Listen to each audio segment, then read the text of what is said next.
Salam Kalujengan.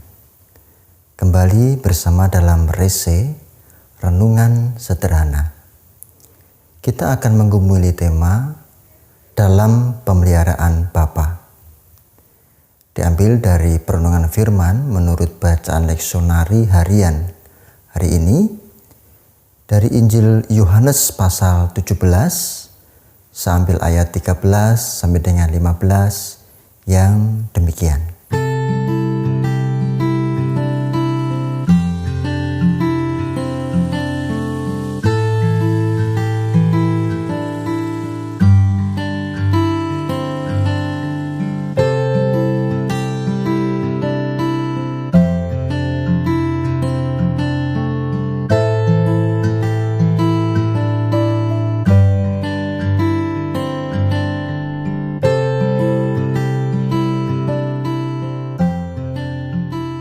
Bapak, Ibu, Saudara, anak-anak yang terkasih. Kecenderungan orang tua ketika anaknya sedang mengalami masalah dan bahaya adalah ingin segera menolongnya. Bahkan cenderung ingin menggantikan beban anak yang dikasih itu. Tentu ini wajar. Tetapi jika tidak berhati-hati, justru tidak mendewasakan anak. Alih-alih mendewasakan, justru menjerumuskan. Anak terbiasa ditolong sehingga tidak mampu menolong diri sendiri.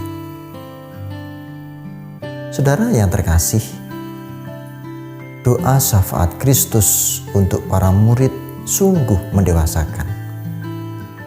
Kristus memiliki cara tersendiri bagaimana para murid diserahkan dalam pemeliharaan Tuhan ketika mereka berada dalam bahaya yang senantiasa mengintai, sekaligus mara bahaya yang datang dari dunia yang masih mereka tempati. Ada dua cara yang dapat dilakukan untuk menyelamatkan mereka. Mari kita lihat Kristus memakai cara yang mana. Pertama,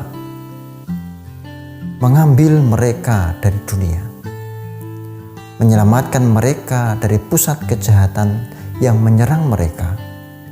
Ambil dari dunia, langsung masukkan ke surga. Simpel, mudah, dan tentu saja mengenakkan para murid. Tetapi Kristus tidak menyelamatkan mereka dengan cara seperti itu, katanya. Di dalam doanya, "Aku tidak meminta supaya engkau mengambil mereka dari dunia." Itu berarti, saudara, seperti yang saya katakan di depan tadi, Kristus tidak meminta supaya mereka cepat-cepat dibawa pergi melalui kematian. Jika kejahatan dunia ini menjadi pengganggu, cara tercepat menyelamatkan adalah mengamankan mereka dengan cara membawa ke dalam ruang yang lebih baik, di mana mereka diperlakukan lebih baik, penuh kasih, yaitu di surga. Persis seperti konteks orang tua yang saya jelaskan di depan. Bisa saja Bapa mengirimkan kereta berapi untuk menjemput para murid layaknya Nabi Elia. Saya tandaskan, cara pertama ini tidak dipakai oleh Tuhan. Tuhan memakai cara yang kedua. Doa yang indah yang dilakukan oleh Kristus, katanya, "Tetapi supaya engkau melindungi mereka daripada yang jahat." Ini adalah cara yang lain, yakni menjaga mereka dari kebejatan yang ada dalam dunia, dan Kristus mendoakan agar para murid dijaga oleh Bapa dari semuanya itu. Ya, mengapa mereka harus dijaga? Mengapa mereka tidak diambil saja dari dunia ini? Selain agar tidak tampak pengecut yang lari dari masalah dan bahaya dunia, Kristus membiarkan para murid untuk tetap tinggal dalam dunia sementara waktu, supaya mereka dapat melakukan kebaikan dan memuliakan nama Tuhan di bumi yang ditinggali ini, agar pewartaan kesukaan tentang pengampunan diperdengarkan dan disaksikan semua orang. Oleh karenanya, banyak orang benar harus terus hidup dan dibiarkan hidup, sebab mereka belum layak untuk mati. Dalam perlindungan Tuhan.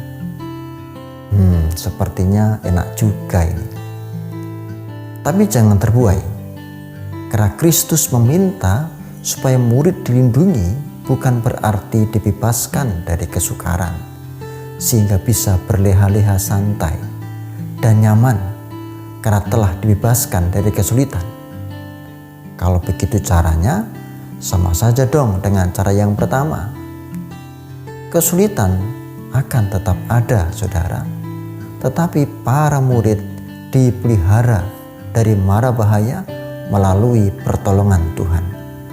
Ada pembelajaran yang mendewasakan. Bapak, Ibu, Saudara, anak-anak yang terkasih, kita juga para murid pada masa sekarang ini. Doa Kristus pun berlaku bagi kita. Tapi ingat, jangan berharap Kristus menggunakan cara pertama, melainkan cara yang kedua. Kondisi pandemi corona masih saja menyesakkan. Ya, meskipun ada istilah booming kondisi new normal. Ya, meskipun begitu normal dan baru, tapi ya tetap ragu-ragu dan berhati-hati. Mungkin kita juga tetap bertanya, di mana pertolongan Tuhan? Jangan berpikir bahwa Tuhan datang kemudian mengutus Gabriel lalu membawa ramuan khusus, setiap murid dapat 1 teguk lalu bebas corona. Karena yang terjadi adalah Tuhan melindungi kita, melindungi Anda dan saya, agar kita tetap menjadi orang baik. Dan dalam kondisi sulit ini justru kita diutus untuk menebarkan kasih. Kita memang berada di tengah-tengah bahayanya corona, tetapi jangan biarkan bahaya-bahaya itu menjadikan kita luntur iman. Dan ingat, Tuhan menjaga supaya kita tetap tulus hati dan jujur dalam segala hal. Tetap menjadi murid yang senantiasa melaksanakan kewajiban rohani kita, doa, puasa, dan persembahan. Tetap menjadi pribadi sebagai garam dan terang bagi dunia. Berat, saudara? Tentu saja, saya pun merasakannya. Jika demikian, kita memang membutuhkan perlindungan Tuhan, seperti doa Kristus di atas. Amin. Salam Kailujengan.